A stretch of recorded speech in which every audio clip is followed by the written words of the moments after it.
CPM-നും പിണറായി സർക്കാരിനും കൂനിൽമേൽ കുരു എന്ന പോലെയാണ് SFI എന്ന വിദ്യാർത്ഥി സംഘടന.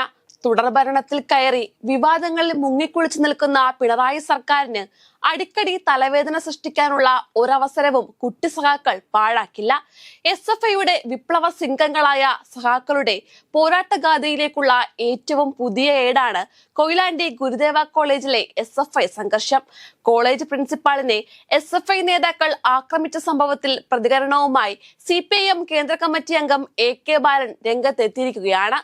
ഒറ്റപ്പെട്ട തെറ്റായ പ്രവണതകൾ SFI തിരുത്തിയേ തീരുവെന്നും തിരുത്തേണ്ടത് സംഘടനയുടെ ഉത്തരവാദിത്തമാണെന്നുമാണ് AK ബാലൻ വിഷയത്തിൽ പ്രതികരിച്ചത്. ഇടതു സംഘടനയുടെ അടിസ്ഥാന സ്വഭാവത്തിൽ ഉൾപ്പെടാത്തവരും സംഘടനയിൽ ഉണ്ടെന്നും അദ്ദേഹം കൂട്ടിച്ചേർത്തു. അന്യവർഗ വിഭാഗങ്ങൾ ചേർന്ന് പ്രവർത്തിച്ചപ്പോൾ മറ്റു വിദ്യാർത്ഥി സംഘടനകൾക്കുണ്ടായതുപോലുള്ള ചാബല്യം SFIയെ മുൻപും ബാധിച്ചിട്ടുണ്ട്.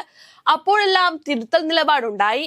ഇപ്പോഴത്തെ പ്രവണതകൾ നേതൃത്വത്തിന്റെ അറിവോടെ ആകണമെന്നില്ലെന്നുമാണ് AK ബാലന്റെ ന്യായവാദം.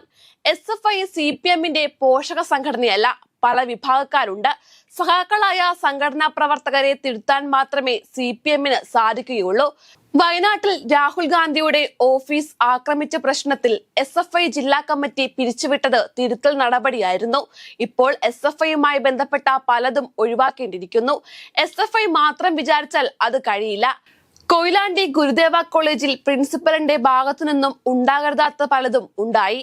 മർദ്ദനമേറ്റ SFI ഏരിയ പ്രസിഡന്റ് ആശുപത്രിയിലാണെന്നും AK ബാലൻ പ്രതികരിച്ചു. ഗുരുദേവ കോളേജിൽ SFI ഹെൽപ്പ് ഡെസ്ക് സ്ഥാപിച്ചതുമായി ബന്ധപ്പെട്ട തർക്കമാണ് പ്രിൻസിപ്പലിനെ കയ്യേറ്റം ചെയ്യുന്നതിലേക്കും സംഘർഷത്തിലേക്കും എത്തിച്ചത്. പുറത്തുനിന്ന് SFI നേതാക്കൾ കോളേജിലെത്തിയെന്നും ഇവർ മർദ്ദിച്ചെന്നുമാണ് പ്രിൻസിപ്പൽ സുനിൽ ഭാസ്കറിന്റെ ആരോപണം. പ്രിൻസിപ്പൽ മർദ്ദിച്ചെന്ന് ചൂണ്ടിക്കാട്ടി SFI കൊയിലാണ്ടി ഏരിയ പ്രസിഡന്റ് അഭിനവും ചികിത്സ തേടിയിരുന്നു. അഭിനവിന്റെ ചെവിയുടെ കർണപടത്തിനാണ് പരിക്കേറ്റത്. കൂട്ടരുടെയും പരാതിയിൽ പ്രിൻസിപ്പലിനെതിരെയും കണ്ടാലറിയാവുന്ന 20ഓളം SFI നേതാക്കൾക്കെതിരെയും കൊയിലാണ്ടി പോലീസ് കേസ് എടുത്തു. പ്രിൻസിപ്പലിനെതിരെ നടപടി ആവശ്യപ്പെട്ട് SFI കോളേജിലേക്ക് പ്രതിഷേധ മാർച്ച് നടത്തി. പ്രതിഷേധക്കാരെ പോലീസ് തടഞ്ഞത് ഉന്തും തള്ളിലും കലാശിച്ചു. അതേസമയം SFI പ്രവർത്തകനെ താൻ മർദ്ദിച്ചിട്ടില്ലെന്നാണ് പ്രിൻസിപ്പലിന്റെ വാദം. ഇതിനിടെ തങ്ങളുടെ നേതാവിനെ മർദ്ദിച്ച അധ്യാപകൻ 2 കാലിൽ കോളേജിൽ കയറില്ലെന്ന് SFI ഏരിയ സെക്രട്ടറി നവതേജ് ഭീഷണിപ്പെടുത്തിയത് വിവാദമായിരുന്നു. അങ്ങനെ പറഞ്ഞിട്ടുണ്ടെങ്കിൽ അത് ചെയ്യാനുള്ള കഴിവ് SFIക്കുണ്ട്. അധികാരികൾക്ക് കഴിയുന്നില്ലെങ്കിൽ ഈ അധ്യാപകനെ എങ്ങനെ കൈകാര്യം ചെയ്യണമെന്ന് SFIക്ക് അറിയാം. ഇപ്പോൾ സംയമനം പാലിക്കുകയാണെന്നും പ്രിൻസിപ്പലിനെ അടിച്ച് ആശുപത്രിയിലാക്കാൻ തീരുമാനിച്ചിട്ടില്ല. അങ്ങനെ ഒരു തീരുമാനം എടുത്തിരുന്നുവെങ്കിൽ അതും ചെയ്യുമെന്നുമാണ് നവതേജ് പ്രസംഗത്തിൽ പറഞ്ഞത്. സംഭവത്തിൽ പോലീസ് ശക്തമായി ഇടപെടണമെന്ന് ഹൈക്കോടതി നിർദ്ദേശിച്ചിട്ടുണ്ട്.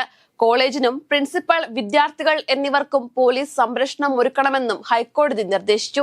ക്യാമ്പസിനകത്തും പുറത്തും ക്രമസമാധാനം ഉറപ്പാക്കാനും കോടതി പോലീസിന് നിർദ്ദേശം നൽകി.